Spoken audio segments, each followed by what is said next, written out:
Hmm.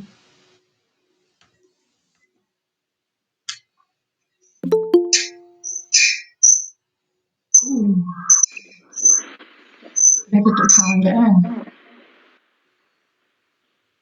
Hmm.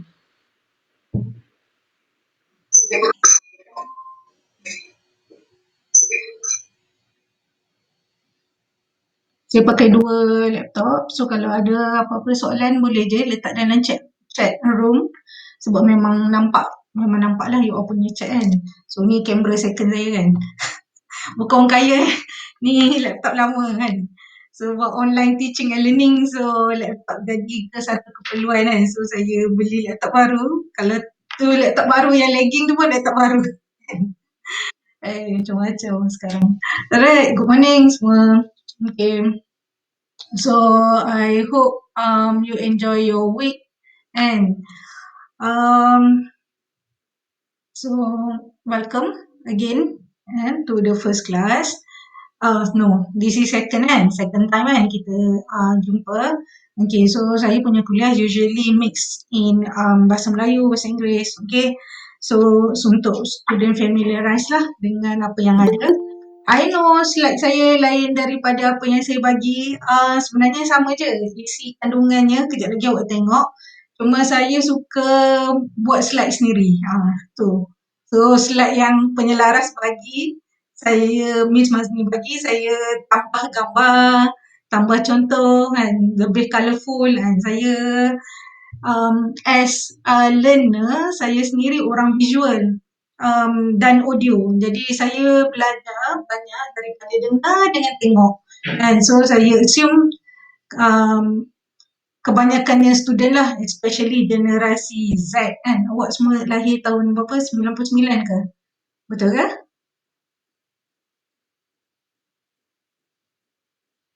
Tahun 2000, okay. Kan? So, pun semua lahir tahun 2000, so tahun pertama saya masuk universiti lah tu. Tahun 2000, so you boleh kira lah umur saya berapa kan. Kan? So, student tahun 2000 dikategorikan student selepas tahun 1996 lah kan. Senang cerita. Student selepas tahun 1996 consider sebagai generasi Z kan. So, you memang digital sangat canggih digital apa tu penggunaan digital kan, kita panggil digital native. Saya rasa mungkin awak pun dah tahu dah kan, selalu baca orang selalu panggil kan.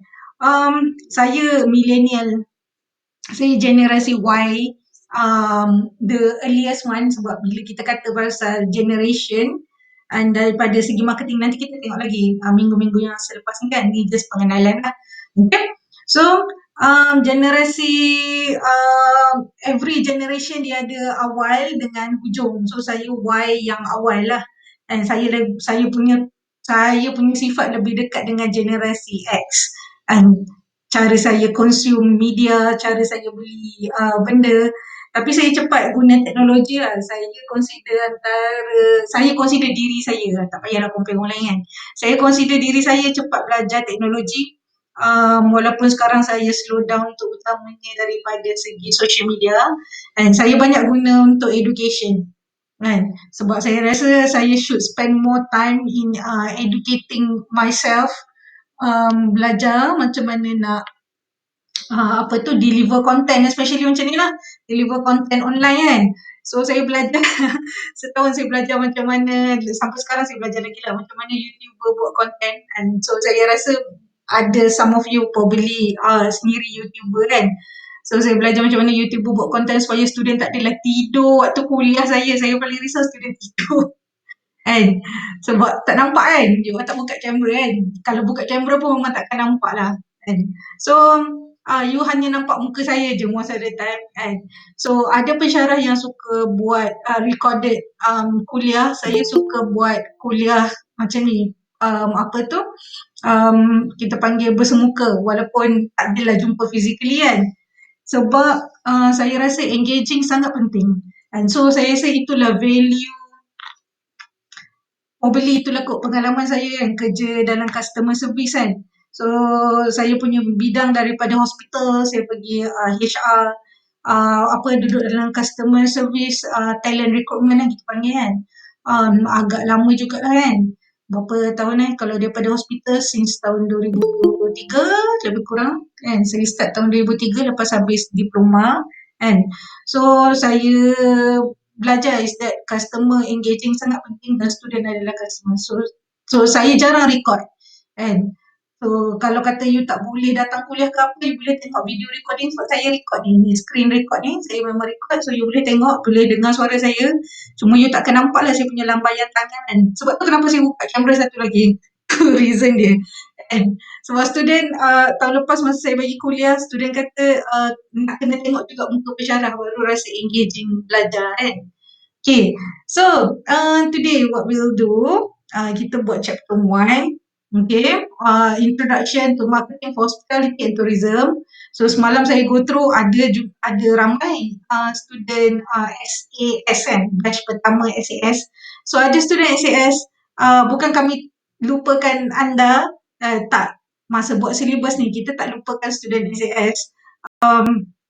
It's just that apa persamaan tourism hospitality dengan apa kita panggil industri kesejahteraan ni sendiri adalah kita adalah a service industry. Okay, saya rasa awak belajar adalah introduction to hospitality, introduction to tourism, introduction to wellness. Kan? So dalam introduction tu actually dia bagi kita adalah service centric punya accommodation industri. So cuma nama wellness dia tak ada dalam ni, tapi apa yang kita belajar adalah sama ketiga-tiga program. Okay. So this is what we'll do today. Okay. So kita akan tahu what you will learn adalah relationship between hospitality, travel industry and also wellness industry. Okay. So saya tak tukar sebab dalam buku this is just the two industry, but then kita pakkan wellness bawah tourism industry juga, and kita tengok wellness tourism. Okay. So and then steps in marketing process, and what is the steps in marketing process, and apa itu customer value, what is customer satisfaction, and why is it important to have our product to be customer centric, lebih berfokuskan customers. Okay. So this is tu yang perbezaan slide yang you tengok sebelum ni kan. Okay. So you dah bagi definasi apa pemahaman awak mengenai marketing. Ada banyak opinion Rozulaika, betul ke saya sebut ni kan? Rozulaika. And so marketing is a strategy designed to promote goods or services and make profit. And yeah. And so this is my definition. Pada saya nampak marketing adalah problem solving. So contohnya lah, kalau kata kita tak tahu katakanlah esok nak buat kita panggil kenduri kahwin. Contohlah, senang cerita kita nak buat kenduri kahwin. Nak panggil siapa yang nyanyi lah? Kan, ataupun nak buat konsert kan. Okay, kita nak panggil siapa yang nyanyi sebab K-Con baru habis kan. Saya tak tengok K-Con Saya dah graduate lama daripada K-pop, tapi sebab orang bagi tahu kan. So katakanlah you nak panggil siapa ni perform ni untuk K-Con. Okay. So artis mana satu? Maksudnya line up kan. Ni we are talking about concert in general kan. Okay. So siapa yang you nak panggil menyanyi? Contohnya. Okay. So problem nak panggil orang nyanyi tu siapa? So produk apa yang kita nak jual kan? Kita nak jual konsert. Okay, so kita nak jual experience macam mana? Okay, so dah panggil dah katakan artis kan, you dah panggil siapa? Ayu katakan. So you dah panggil Ayu, so kata berapa tiket nak letak harga? Itu adalah kita nak decide harga tiket pergi konsert tu. Nak jual tiket, promotion. Okay, so nak tentukan harga tiket, price kan. So harga. So this is apa yang masalah yang marketing solve kan. So marketing ni solve kan masalah. Kalau kata marketing tak solve kan masalah, marketing takkan ada demand. Meaning produk dan services yang awak nak jual, okay, ataupun awak nak beli, tak ada solution. Okay. So probably a few weeks ni, the earlier one, chapter 1, chapter 2, chapter 3 mungkin lebih daripada pendekatan cara penjelasan adalah daripada segi perspektif awak sendiri, which is customers. Okay. But towards the end, in the middle of the semester, kita akan go lebih kepada businesses kan. So this is certain problem yang marketing solve kan. Okay. So that we keep having demand. Kita akan sentiasa ada orang minta ataupun orang nak beli produk kita. Orang nak pergi konsert kita, orang nak pergi spa kita, ataupun orang nak beli siapa yang share, katakan Shakely contohnya. Orang nak beli Shakely yang awak jual. Kan. So masalah apa yang awak selesaikan? So this is salah satu assignment lah yang you akan buat. Saya tak briefing bagi assignment okay. So this is apa yang assignment yang buat, but bear in mind, maksudnya keep in mind towards every classes, problem apa yang kita nak cuba selesaikan. Okay. So ni saya share kan, selalunya kan, bila beli dekat Shopee kan, this is apa yang saya sendiri beli. Okay. So lepas saya beli je, mesti akan dapat email ni. Saya rasa you pun beli sama, akan dapat email ni. Kan? Nak recommend ke tak produk ni dekat kawan-kawan kan? Saya malas nak jawab sekarang, so saya tak jawab. Kan? Tapi this is the responses that business guna untuk tahu adakah setiap produk dia ada value kepada customers. Contohnya awak bayar bil, katakan awak telefon customer service, kejap lagi dia hantar SMS dan dia bagi SMS, daripada skala 1 sampai 5, bagaimana anda ratekan kami punya customer service sebentar tadi ataupun panggilan telefon sebentar tadi contoh. And so this is how businesses dalam contoh yang ni kita kata Shopee lah.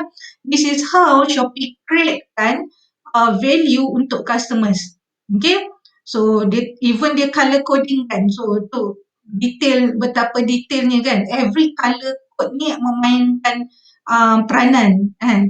Sebab dia nak bagi experience lebih positif kan. So kalau kita tengok kan, kita breakdown kan. Kalau kita tengok, kalau you ada positive experience, you akan bagi warna hijau. So kebanyakannya sekarang orang go for color sebab kita sekarang consumer kita cari benda visual. Okay. So kalau kata you tak suka, you letak merah. Tu contoh lah. So this is contoh yang sama apa yang ada dekat dalam slide. Cuma saya tukarkan kepada KFC. And so dalam slide yang sebelum ni dia bagi US punya company. Okay. So kenapa saya pilih KFC, saya tak pilih McDonald's kan. In terms of business longevity lah. Betapa lamanya business KFC dan juga appeal dia kepada customers dekat Malaysia lebih besar daripada McDonald's kan. So brand yang mak ayah you familiar kan, kakak you or makcik you familiar, on you sendiri familiar, anak saudara you familiar contohnya. And so that's why kenapa saya letak KFC. And so bila kita nak buat businesses, this is some of the elements kan yang perlu ada dalam business, especially business dalam industri servis macam industri kita, which is produk yang bagus and ingredients, dan kita perlu ada restaurant environment. Dan sebab tu agak challenging lah sekarang untuk wellness industry, spa industry, sebab spa environment you macam mana you nak marketkan spa environment kepada customers? Masa COVID-19 orang tak boleh pergi spa secara fizikal kan. So macam mana you nak marketkan, sebab tu agak challenging lah untuk industri spa compare to industri lain. Macam makanan boleh order Food Panda kan. Tapi spa tak boleh order Food Panda kan. Maksudnya spa panda contoh kan. Kita tak boleh nak order kan. Sebab dia kena tukang massage tu datang kan. So tak boleh nak order benda tu. So itu yang agak agak susah untuk spa sekarang kan. But now government dah bagi spa untuk operating, so hopefully dia akan go back to ni lah, on track kan. Okay. And then contohnya price kan. So price dekat KFC usually jarang promo. Kalau dia promo pun sekali-sekala je dia promo. Apa hari tu dia promo macam 2 snack plate RM10 kan, tak silap saya kan. So satu jatuh RM10, something like that kan. So it's very very cheap kan. Tapi it's not every day dia akan buat promotion. So this is how nak tunjuk brand dia dah terlalu kukuh, brand in the businesses dah terlalu kukuh, or dia tak perlu buat promotion pun orang pergi. Okay. So itu KFC punya standing lah. Okay. And then social networking, okay. So kalau kita tengok apa tu zaman sekarang, every company dia mesti akan ada social networking account dia sendiri. Maksudnya social media account kan. So kalau dia tak ada social media account, then orang tak jumpa dia. Especially generasi you lah, saya punya generasi dan awak punya generasi kan. Takkan jumpa businesses macam ni. And so sekarang common orang cari businesses, cari recommendation, orang cari online. You tak tanya dah orang sebelah. Maksudnya mak you ke, siapa ke tak tanya online kan. Saya pun kalau tak tahu apa-apa, Google. Google dulu, tanya Google kan. Pada saya invention Google tu adalah invention terbaik lah. Google ada masa saya buat masters, which is about 12, 13 years ago, kurang kan. So masa start Google ada tu saya rasa macam heaven lah kan. Sebab dia punya database dia sangat besar. Dan so apa yang you nak cari laju. Okay, you nak dapat information. Okay. So dalam marketing apa yang penting lah, especially kan dalam businesses, kenapa businesses buat marketing adalah untuk maintain satisfied dengan profitable customers. Maksudnya ada dua kriteria. Satu kriteria dia adalah pelanggan tu mesti berpuas hati dengan services ataupun produk company tersebut. Apa produk yang awak nak beli contohnya kan, ataupun apa yang awak nak jual, dan juga dia willing nak spend duit. So value, and when we are talking about value tu sendiri berbeza daripada satu orang ke satu orang yang lain. Okay? So mungkin ada orang anggap RM10 mahal, ada orang yang sama, the same RM10 anggap RM10 itu murah. Okay? So that's what value means lah. And so nanti kita tengok lagi, and next one. Okay, so this is definition, nanti baca je lah. Okay. Okay, so ni yang ramai yang suka sebab saya share video pasal 4P kan. So dan 4P adalah paling basic lah kan.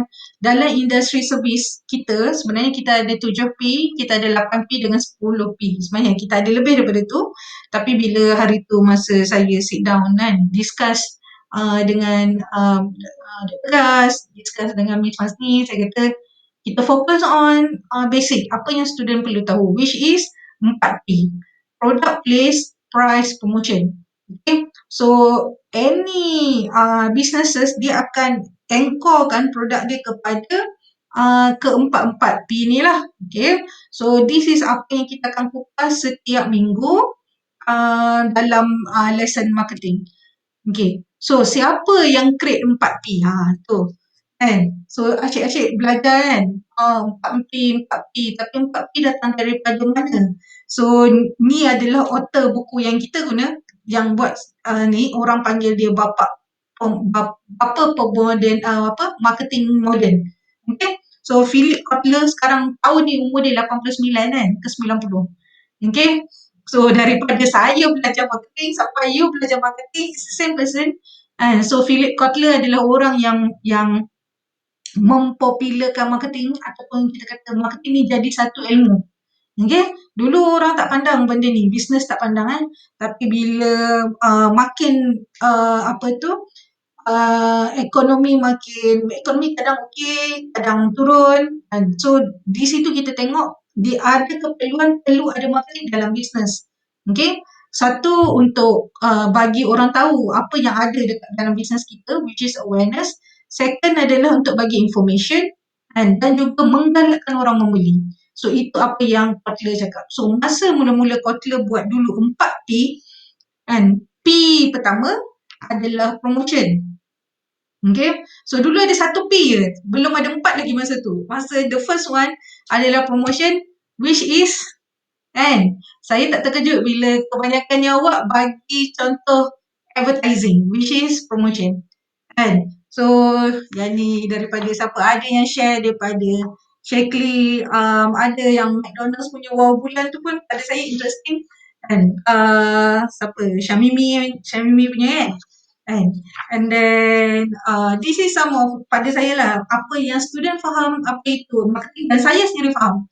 This is advertising, salah satu elemen dalam promotion. Kan. Advertising. Kan. So tak ingat banyak nama kan. So, siapa ni? Syamimi post kan. Lepas tu siapa ni post? Zahira Han. Okay. So this is apa yang the first P yang wujud sebelum P yang seterusnya. Okay. So and basically bila kita cakap pasal marketing, memang ramai orang akan angkat lah, dan akan katalah marketing is advertising lah. Ni lah contoh yang paling mudah untuk difahami oleh student. Okay. So tapi dalam industri kita, which is saya letakkan bawah tourism marketing saja, walaupun kita wellness, walaupun kita hospitality, dan tapi kita letak bawah tourism sebab dia adalah service marketing. Okay. So kita ada industri tourism sangat besar. And so dalam industri tourism ada transportation, ada industri penginapan which is hospitality, ada industri entertainment, ada industri inilah kesihatan, kesejahteraan. So dia ada banyak elemen dekat dalam tu. So apa-apa pun contoh biasanya kita akan anchorkan kepada marketing lah. Itu yang paling mudah untuk explain. Okay. Untuk student faham dan macam mana elemen yang ada dekat dalam tu. Okay. So kejap lah. Ni apa yang tadi lagging, saya rasa yang banyak sangat video. Okay. So sekarang when we are talking about marketing,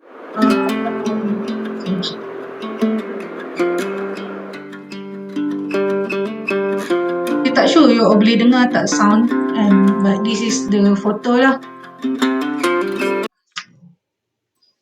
Tak boleh dengar. Tak boleh dengar. Okay, tak apa. Don't worry. And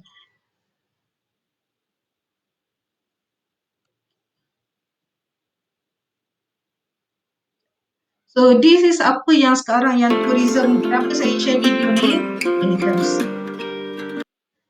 Apa yang saya share daripada video ni adalah nak tunjukkan this is apa marketing strategi sekarang yang digunakan oleh tourism kan. Sekarang orang tak boleh travel. So apa yang this is one of the most popular campaign iaitu daripada tourism Switzerland, and dream now, travel later kan. Mimpi sekarang dan juga travel kemudian. Itu apa yang digunakan dalam strategi marketing. So lepas ni kan, dream now, travel later. So dengan tagline dream now, travel later ni, masa Switzerland start benda ni, kebanyakannya badan-badan tourism lain, termasuk Tourism Malaysia, gunakan strategi yang sama sebab orang nak pergi travel, tapi orang tak boleh travel. So itu nak kata impactnya iklan dalam mengingatkan orang mengenai destination. Okay? Mengenai destination adalah produk. So nak ingatkan orang mengenai produk. So this is iklan yang paling baru, nanti saya share dalam WhatsApp and you can watch. Okay? So this is iklan paling baru Tourism Malaysia punya iklan. This is Malaysia. So dia guna tagline yang sama, which is Dream Malaysia. So kita expect domestic tourism dengan businesses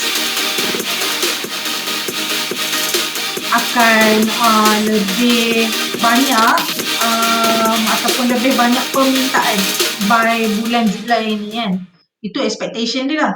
So kenapa selepas Dream Now Travel Later, so Dream Now Travel Later ditargetkan untuk pelancong antarabangsa, kan. And then bila orang tahu susah nak travel luar daripada negara masing-masing, so tahun ni, tahun 2021, kebanyakannya iklan adalah mengenai domestic tourism negara tersebut sendiri, negara itu sendiri. Kan. So itu strategi yang inilah yang Tourism Malaysia guna tahun ni. Saya share Tourism Malaysia punya kan, sebab pada saya is one of the most interesting one. Ada banyak lagi Philippines guna strategi yang sama. Kan. Dia just nak orang remind je. Kita tak boleh pergi kan, tapi dia nak orang remind. Throwback kampung lama lah kan. Kalau you tengok post masa PKP kan, kebanyakannya gambar-gambar throwback yang famous lah, kita panggil, yang selalu orang share kan. Okay. So this is some of the strategy. And saya suka share case study supaya student faham kita bukan belajar teori je, macam mana bisnes guna benda tu kan. Saya tak pastilah kelas saya kan, tapi kelas saya buat macam ni. Okay, so ni contoh yang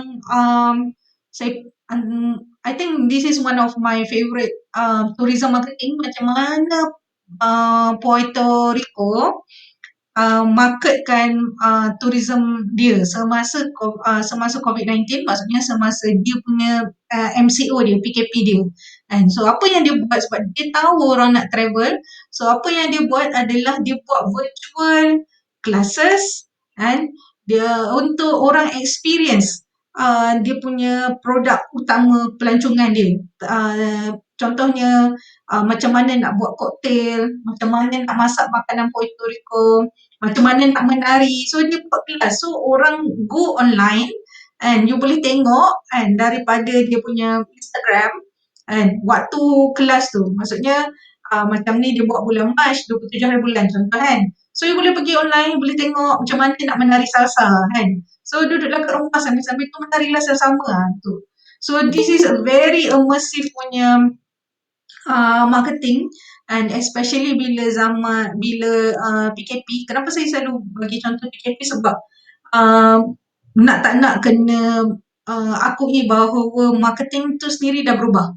Okay, apa yang saya belajar dengan you belajar sekarang probably dua marketing yang berbeza. So saya bagi contoh yang paling baru sebab saya rasa lebih berguna untuk student, and then student tahu apa yang dia nak carry bila dia habis degree ni.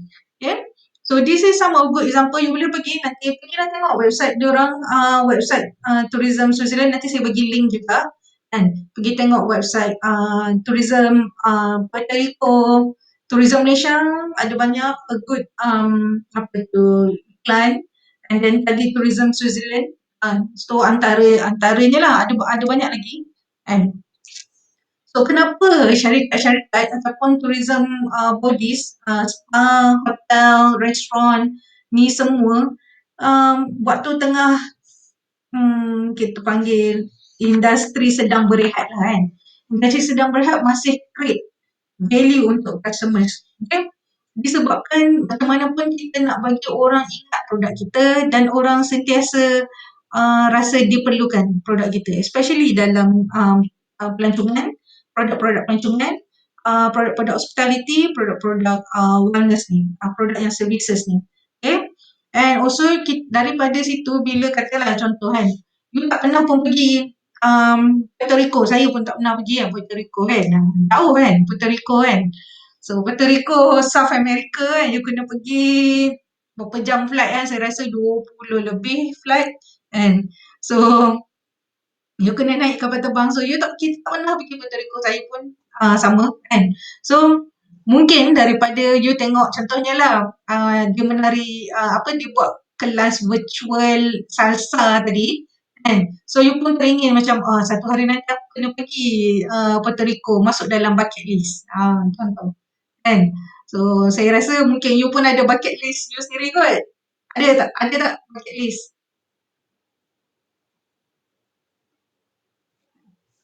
Ada bucket list?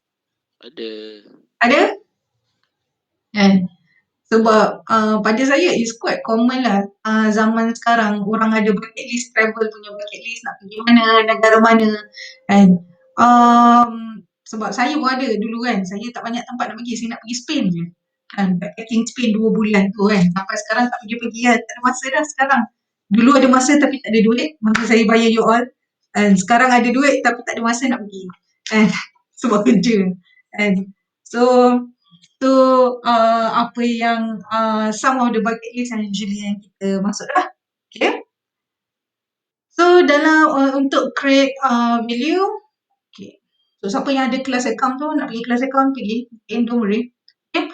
So dalam how kita nak create value, kita ada 5 steps macam mana kita nak create value. This is the 5 steps. Okay. So the first steps, saya rasa you familiar dengan needs, demand, wants. Okay. So satu adalah keperluan, satu apa yang you nak, dan satu lagi apa yang kita panggil tadi lah bucket list tu. Okay. So you perlukan perkara tersebut. So this is apa yang you belajar dalam kelas management. Okay. So dalam hierarchy of needs, dia bagi apa tu ada 5 level. Macam mana kita kata kita perlukan benda tersebut kan. So Maslow tu nama orang yang buat piramid ni kan, piramid keperluan ni kan. So bila Maslow buat piramid ni adalah tahun 1950. So sekarang ada orang argue kata Wi-Fi kan, senang cerita lah Wi-Fi Wi-Fi jatuh dalam kategori physiological, adalah keperluan sama macam makanan, sama macam baju. Okay. So tapi this is apa yang kita masih gunalah daripada model Maslow tahun 1950 ni kan. So this is apa yang you all share daripada gambar dalam forum minggu lepas kan. So tudung, saya assume kan, tu apa yang you share tudung tu ke, betul ke? By apa dia panggil? By Cik Fiza kan. So tudung and so baju keperluan, and then makanan keperluan. Ramai share gambar makanan, ada gambar Texas chicken lah apalah kan. Saya taklah share semua kan. Kita go slow kan, ni gambar Izzat kan, dia pergi makan and then macam tadilah Wi-Fi. So now kosmetik pun consider barang keperluan. So ada orang memang kalau dia tak pakai kosmetik ataupun dia tak pakai katakanlah moisturizer ke, BB cream ke, lipstick, dia tak boleh keluar rumah. Sebab tu adalah satu keperluan untuk dia. And especially perempuan lah. And so kita boleh argue Maslow hierarchy tu dah kurang relevan sekarang kan. Ataupun bukan kata tak relevan, kita perlu tambah baik untuk jadikan dia lebih relevan dengan generasi sekarang. Kan. But this is my favourite photo kan. So especially dalam Muslim market so Maslow bukan Islam kan, tu dah pastilah kan. So kenapa saya pakai hand sock, sebab lengan baju senang melurut kan. So dalam dunia Muslim consumer antara yang terbesar dekat dunia, dalam Muslim consumers aurat, especially perempuan kan, aurat adalah penting. So masa mula-mula dulu ada apa dipanggil macam skirt kita pakai macam skirt kan, kita pakai kalau kata baju you tak cukup labuh kan, nak tutup punggung kan. So hand socks kan consider adalah keperluan kepada Muslim women consumers kan.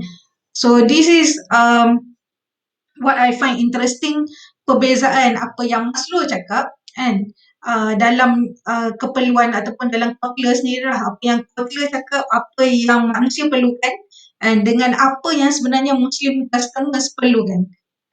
Sebab kita ada another kebanyakan Muslims ada ataupun religion kita ada satu lagi syarat which is perlu menutup aurat. So itu apa yang interesting pasal consumers. So itu kenapa demand terhadap halal produk, halal tourism and syariah compliant halal tourism cover makanan-makanan halal, accommodation yang ada yang kita panggil yang ada syariah compliant. Syariah compliant contohnya ada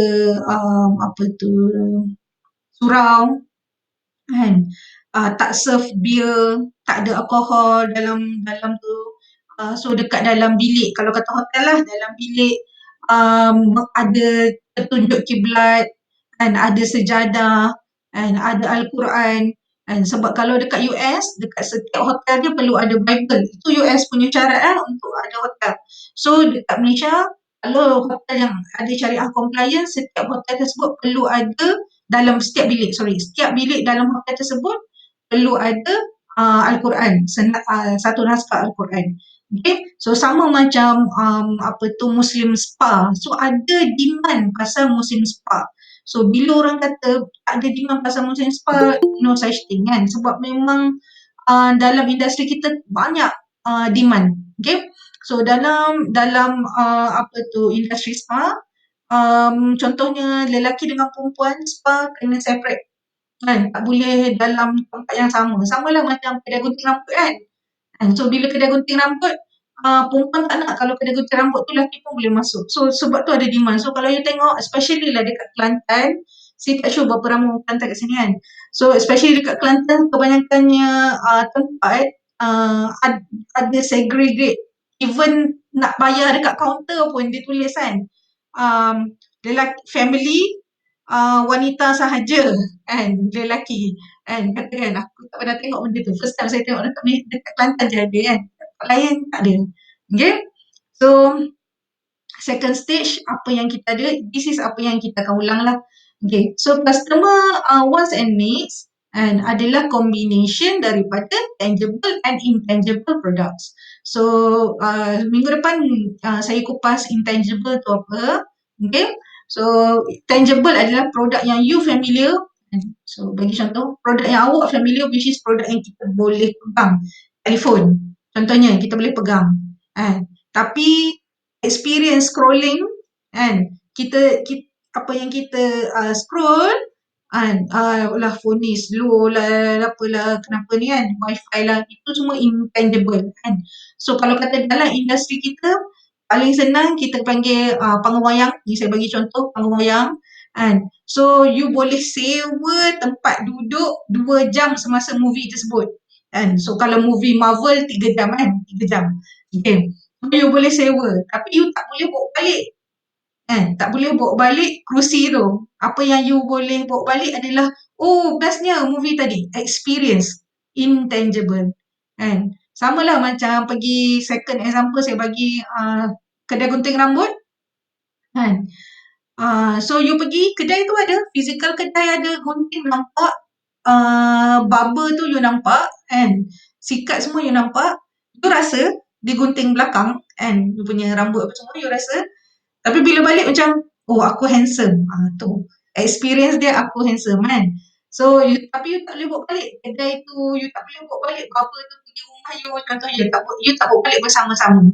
Okay? So this is 2 kategori yang sepanjang semasa ni kita akan gunakan intangible, especially perkataan intangible, which is saya akan kupas nanti minggu depan.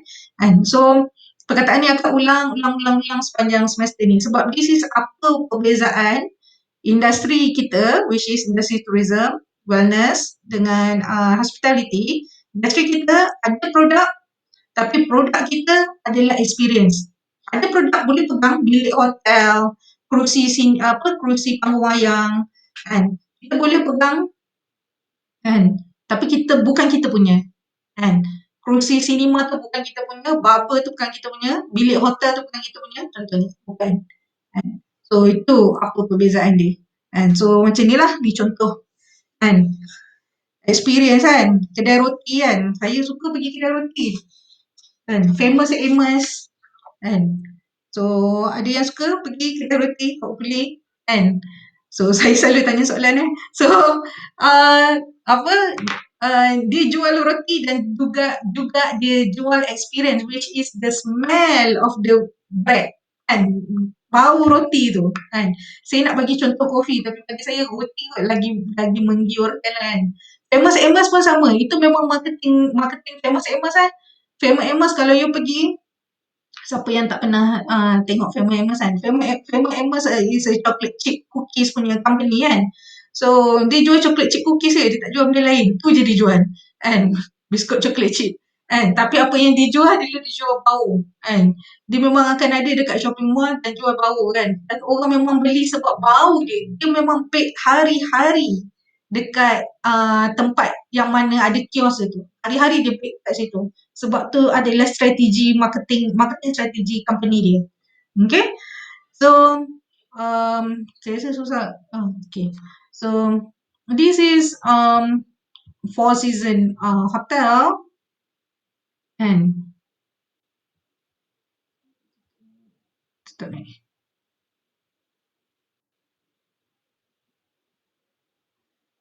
So slow.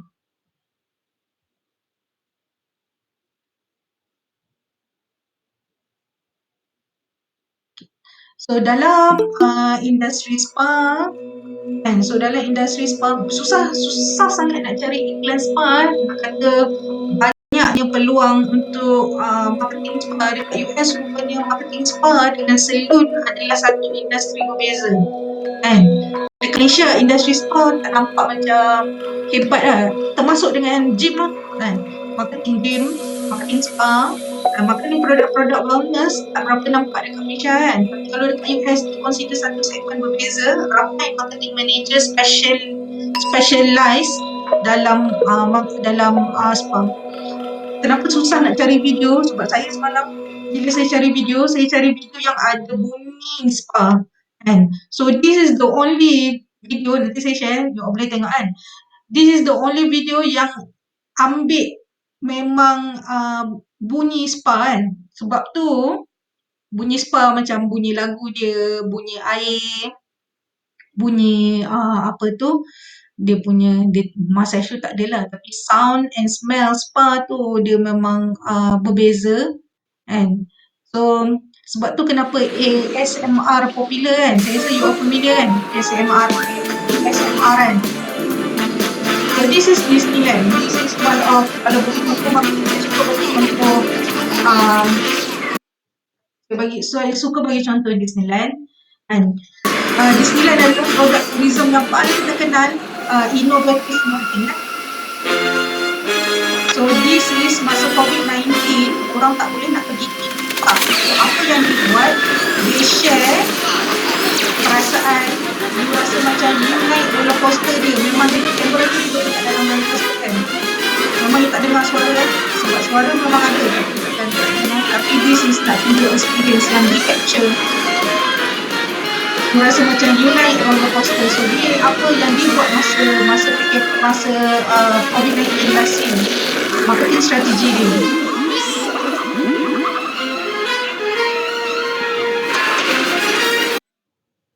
So tu one of innovative products yang ada dekat kita panggil company yang ada innovative products kan. So sebab tu kenapa ASMR sangat appeal kepada customer sekarang kan. Mukbang kan, program mukbang kan. Hari-hari orang tengok program mukbang. Hari-hari kan, tu antara nombor satu popular video orang tengok kan. Even masa McDonald's kan, ayam goreng McD. Every time McD promote ayam goreng McD, mesti jalan jam. Maksudnya queue McDonald's tu jam kan. Sebab orang akan queue kan, disebabkan ayam goreng McD kan.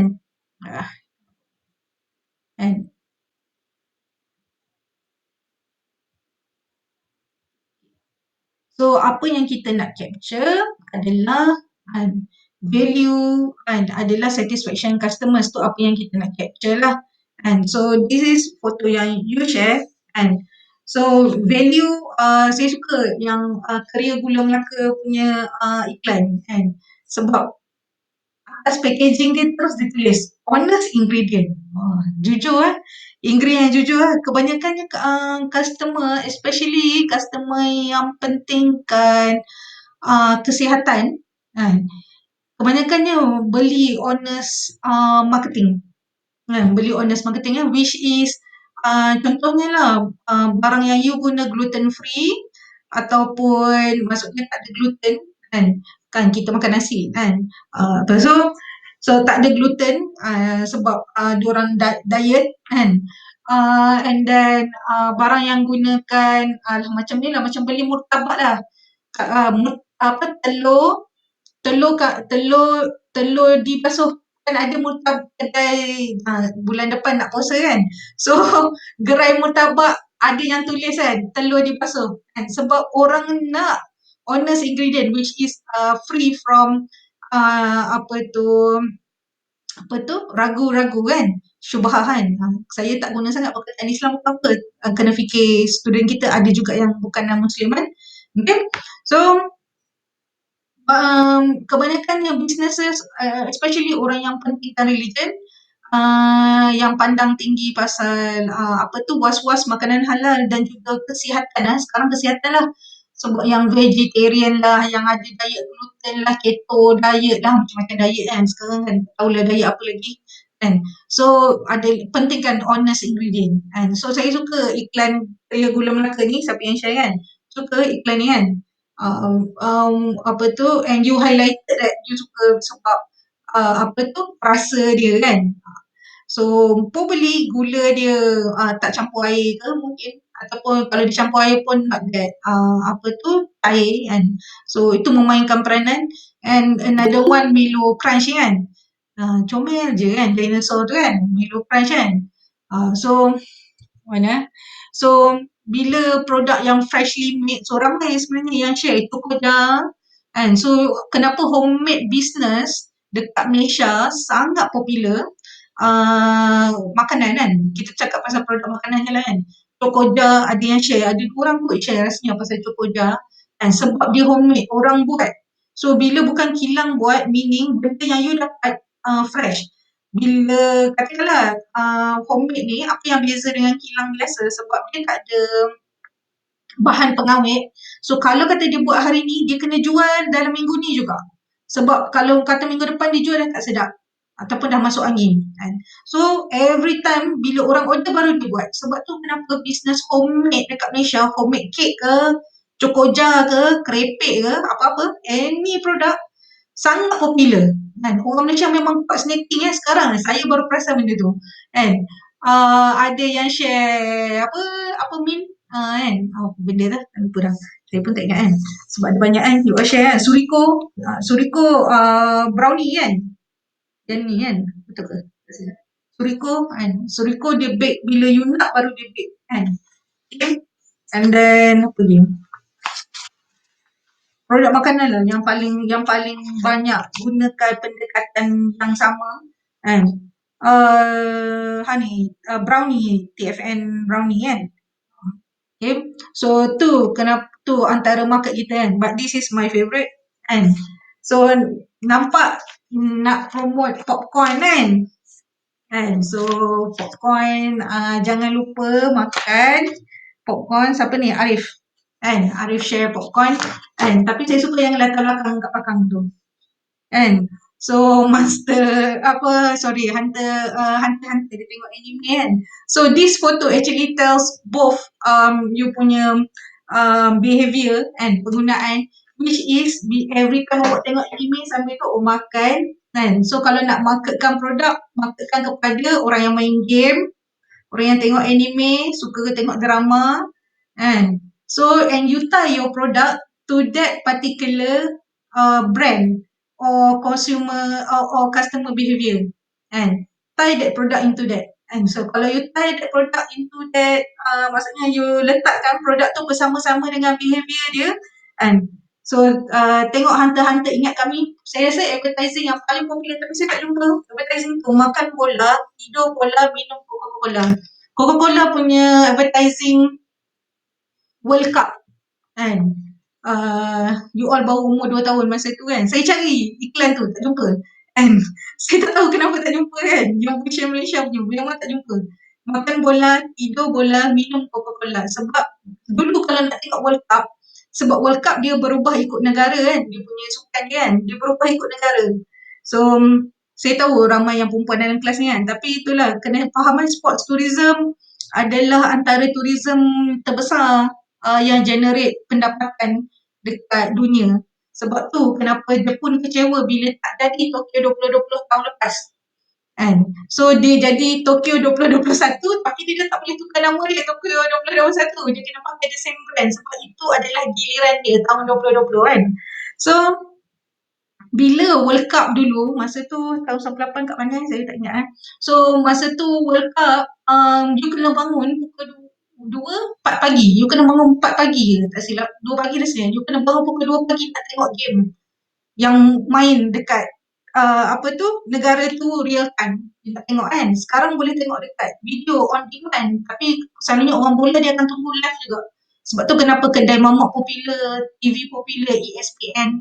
And sebab orang, sebab sports fan, dia akan duduk kat situ tengok real time. Dia tak akan bangun pukul 2 pagi ke, 4 pagi ke, dia tak akan bangun. So sebab tu kenapa iklan Coca-Cola, apa yang dia buat, sebab tu dia kata makan bola, minum bola, tidur Coca-Cola. So apa yang you akan buat, you makan pun you ingat bola, and maksudnya World Cup, and you minum you ingat World Cup, dan bila you nak tidur you ingat aku kena minum Coca-Cola. So that bila orang yang tengok bola, dia akan beli Coca-Cola sambil dia tengok bola. Sebab per jam kan, bola selalunya berapa 90 minit kan. So 90 minit nak habis game bola tu berapa tin Coca-Cola boleh habis. Okay, so that's how good marketing kan. Kalau jumpa video tu bagi share lah kan. Saya memang tak jumpa dah banyak kali dah saya cari, dah 2-3 hari saya cari tak jumpa kan. Okay, so the third one, pada saya this is exchange dengan relationship lah. Because produk yang both of you share adalah produk yang kalau kata you betul-betul suka produk tu, baru you akan pergi tempat tu kan. So saya makan waffle egg ni kan dekat Hong Kong kan. Memang saya pergi Hong Kong ni antara benda yang saya cari kan, sebab dia produk Hong Kong kan. Waffle bulat-bulat, ketul-ketul ni kan, dia panggil apa, dia panggil egg waffle kan. So bila saya ingat egg waffle tu tak ada kat Malaysia kan. Lepas mana tak saya pergi mana, rupanya ada. Tapi very specific places lah, contohnya Sawan Piramid kan. Sekarang dah banyak, dulu tak. Dan dulu tu bila 2017 kan, 2017-2015 kan. Okay, so and then buku kan, buku, is it buku? Okay, so buku kan. So buku kan, so a very specific product kan. So bila orang yang beli very specific product ni, maksudnya dia ada relationship yang baik dengan company tersebut kan, ataupun dia suka cuba benda baru kan. So this is some of value yang you dapat daripada consume these products. Okay, so dalam market mesti berlaku dua-dua, kena ada exchange dengan relationship pertukaran di antara seller dan juga buyer. Okay, so kita ada 5 strategi, tapi saya takkan kupas 5 strategi ni kan. So this is 5 strategi yang ada dalam marketing. So kebanyakannya kita lebih familiar dengan produk konsep. Contohnya macam Shaklee, siapa yang share Shaklee kan. So ada juga yang share serum kan. So itu produk konsep, which is kita letak dulu produk, buat dulu produk, baru kita fikir kita nak jual macam mana. Okay, so itu kita panggil produk konsep. Okay, so yang penting dekat dalam customers kita, dalam bidang kita, bidang servis adalah kita panggil value, customer value dengan customer satisfaction, and itu yang penting kan. So sekarang bila berlakunya MCO, lebih ramai orang shopping online. This is after research yang memang Malaysia buat, salah satu company dekat Malaysia buat. Okay, so adakah you lebih banyak membeli secara online? So 61 orang jawab ya kan. So this is the behaviour lah kan. So tapi orang pergi tak mall, pergi kan. So bila dia tanya, bila you pergi mall you beli apa? Kebanyakannya orang jawab dia beli produk makanan. So itulah kan. So marketing ni, beli baju boleh beli online, tapi bila nak makan kek kan, teringin nak minum boba, nak minum apa, kedai syuk saya pun tak tahu kan, Bumblebee kan, is it? Kan? So nak minum Bumblebee kan, betul ke saya sebut kan, kena pergi beratur dekat depan kedai dia baru you boleh dapat benda tu kan. Walaupun you boleh order Foodpanda kan, tapi tak sama feeling dengan pergi beratur dekat depan kedai. Okay, so this is macam mana pun industri kita akan sentiasa ada demand, orang akan pergi keluar untuk nak experience. tu macam tadilah contohnya spa kan. So you tak boleh order spa online. You kena pergi tempat spa tu. Baru you dapat bau dia, and dah bau spa, bau bunyi waterfall. Selalunya dekat spa dia ada elemen bunyi waterfall. And so baru you dapat experience tu, bau macam lemongrass lah apa kan. So itu hanya experience yang tak dapat tukar. So dalam industri kita sangat dependent on physical environment. Okay, physical environment. So this is the reality lah bila kita cakap kan pasal customer kan. Customer ni penting ke tak penting kan. Okay, so customer ni penting ke tak penting kan. So this is a joke daripada komik kan. Saya memang selalu suka komik-komik macam ni kan. Okay, so ni soalan yang memang saya dapat masa saya pergi interview. Lepas habis degree saya pergi interview kerja San Francisco Coffee dekat KLCC. Saya pergi interview kat situ kan. So soalan dia tanya kan.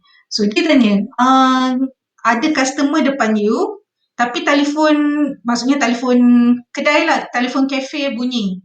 So you nak angkat telefon ke you nak jawab soalan customer depan you? Itu soalan dia kan. Okay, so saya tanya soalan untuk awak. Soalan yang sama hari ni.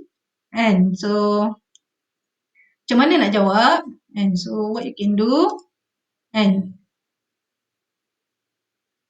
so, pergi dekat menti.com. And saya tak sure pernah guna ke tak. Saya assume belum pernah lah. Pergi dekat menti.com. Masuk ni, kod ni. And so, saya tunggu jawapan So, dalam 3 minit, okay. Biasa 3 minit boleh kot. And so, voting, awak pilih yang mana. And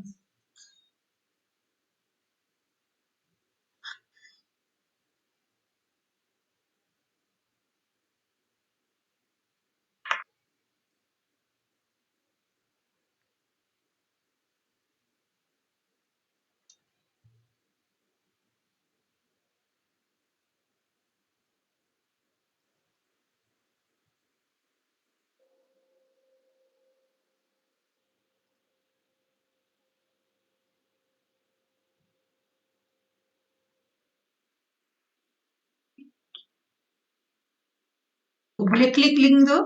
And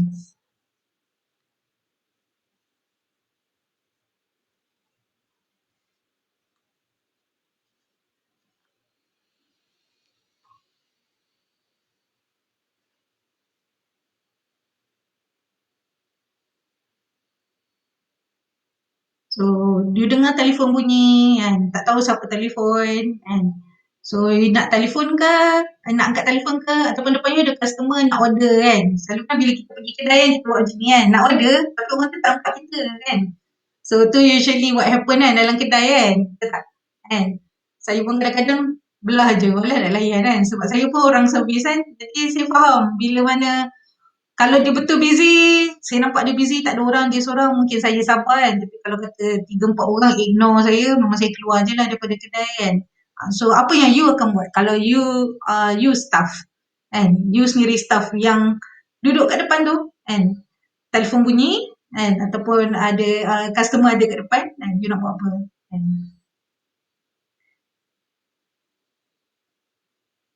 Ada lagi?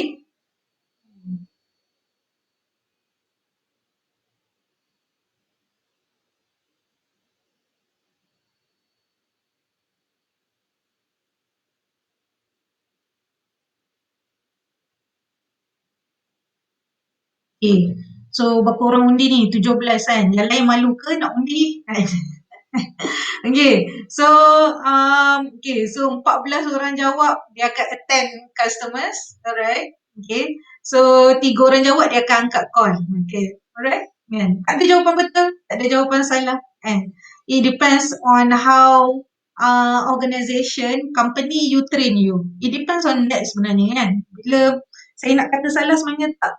Kan? Sebab bila saya kerja dulu dekat dalam restoran kan, bila kita orang kerja kat dalam restoran, kan ada operation hours kan.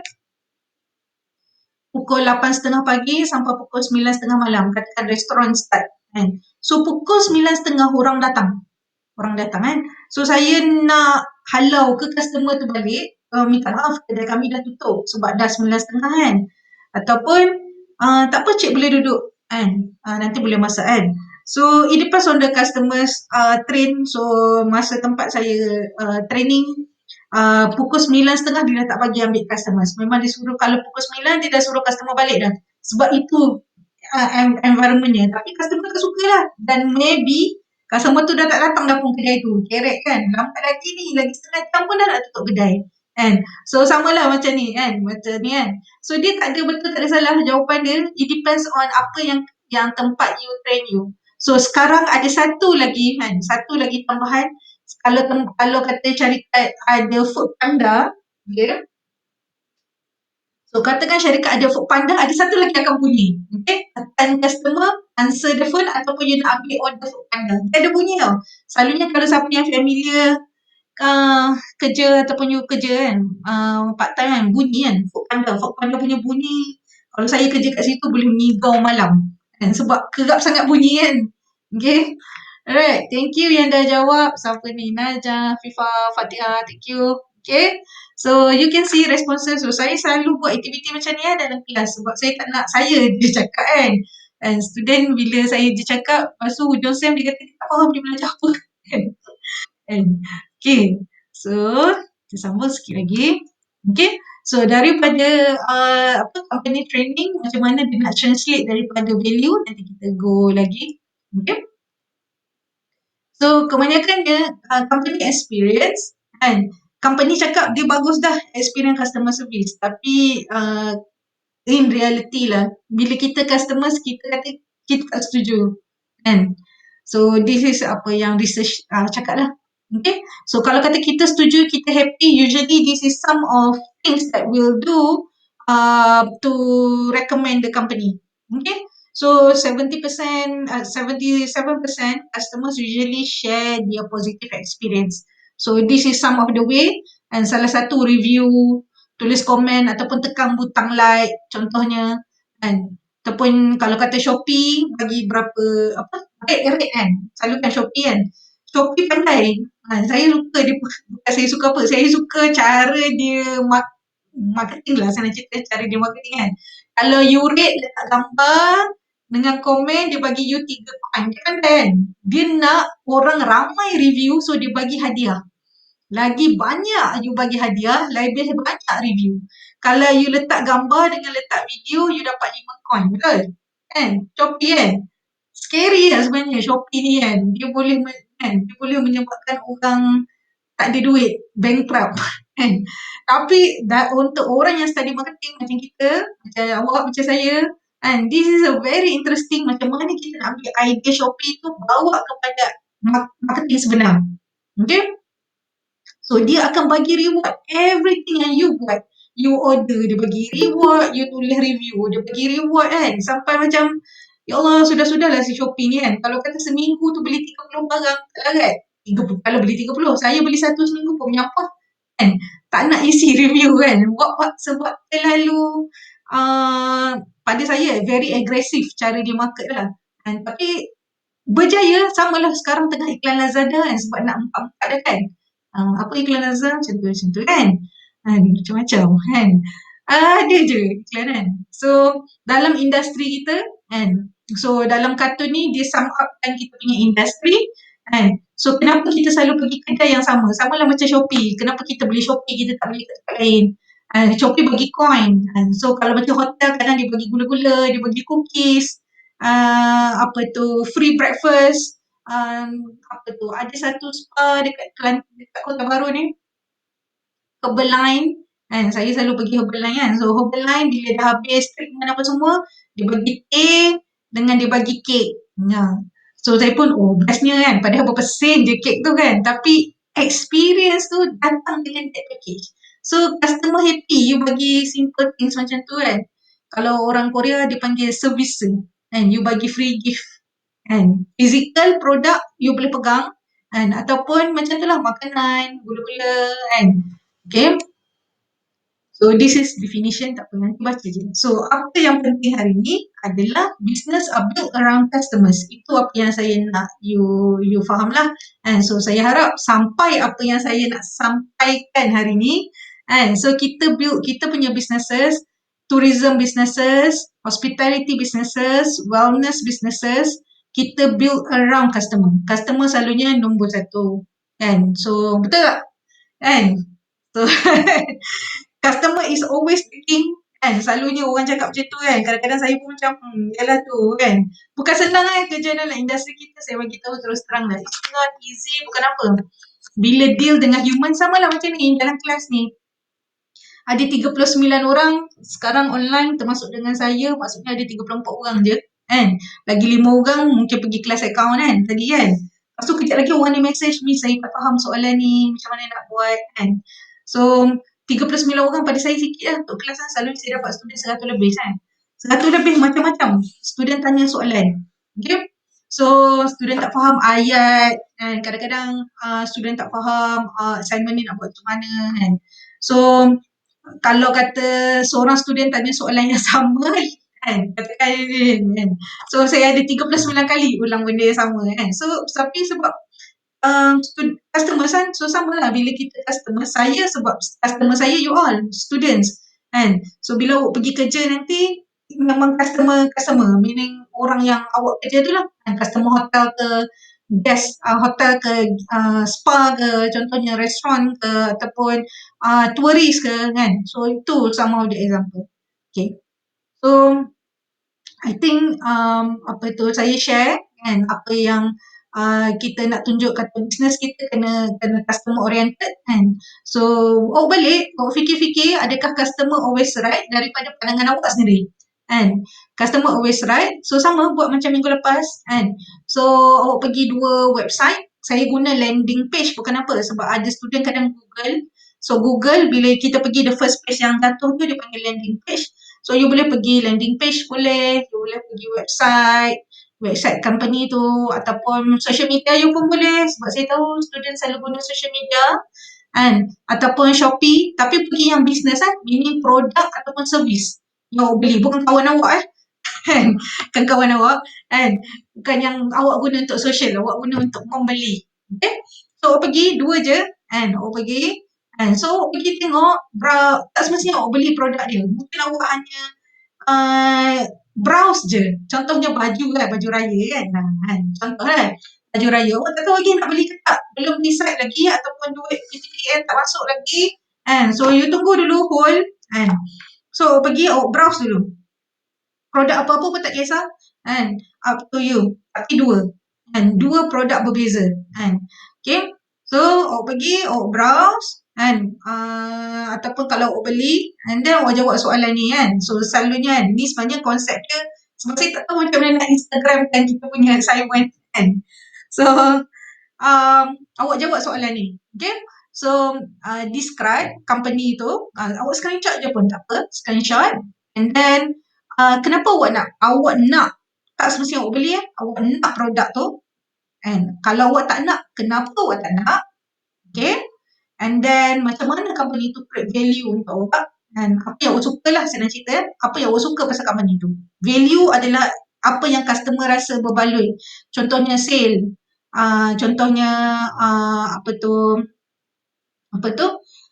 siapa yang share gambar Puma tu kan, brand kan, contohnya brand tu, you punya favourite brand. Saya pun ada favourite brand saya tadi, saya share banyak dah favourite brand saya, Disney, Google tu saya punya favourite brand kan. Saya kalau ada banyak services, maksudnya Internet Explorer ke apa ke, Edge ke, Safari ke apa, selalunya saya akan cari Google juga kan, tu saya punya favourite brand kan.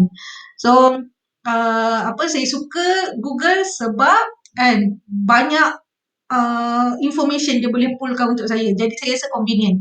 Tu contohnya value. Value saya, Google adalah Google Convenient. Tapi saya tak nak tengok example Google lah. Kan, awak share lah produk. Yang memang local produk pun tak apa. Yang apa yang awak beli, apa yang awak guna, apa yang awak pakai, ataupun apa yang awak teringat nak beli. Kan. So, kalau awak beli, kenapa awak beli? Kalau awak tak beli, kenapa awak tak beli? Kan. So, tulis je kat situ untuk 2 produk ni. Kan, awak share screenshot, letak je jawapan sama dekat dalam e-campus. Kalau internet slow, don't worry, post dekat WhatsApp. Okay? So, saya consider yang ni tutorial minggu depan. Okay? So, yang tu lah setakat hari ni. Okay. ada soalan kan. So saya share. So this is the best marketing strategy lah apa yang kita share lah. Okay. Kan. So kalau ada apa-apa soalan kan, WhatsApp saya saya tak share nombor saya dalam slide kan. Okay. Ini Instagram saya buat lah nak add ke tak add. Saya memang lock sebab saya memang banyak saudara saya dalam tu kan. Okay. So I leave it to you with this thought. Okay. Is the customer always right?